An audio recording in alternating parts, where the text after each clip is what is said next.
তুমি বলো যে ছেলে মানুষ হলেই ভালো হতো। ছেলে মানুষ কাকে বলে জানো?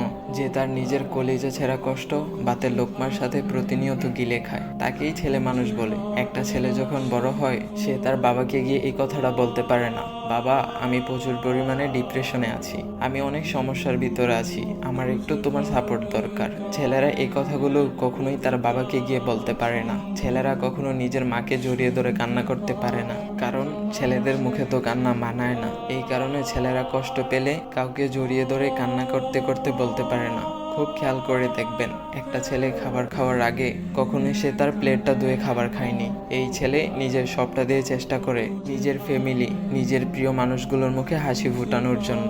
অনেক ছেলে দেশে পরিশ্রম করে, অনেক ছেলে আবার প্রবাসে পরিশ্রম করে। দিন শেষে ছেলেদের মুখে হাসি ফোটানোর জন্য কাউকে পাওয়া যায় না। আমার মনে হয় এই পৃথিবীতে ছেলেরাই হচ্ছে সবচেয়ে বড় অভিনেতা, কারণ ছেলেরা নিজের বুকে হাজারো লক্ষ কষ্ট চেপে রেখেও মুখে হাসি নিয়ে চলে। কারণ সে জানে আজ আমি যদি ভেঙে পড়ি তাহলে আমার পুরো ফ্যামিলিটা অস্তিত্বহীন হয়ে যাবে।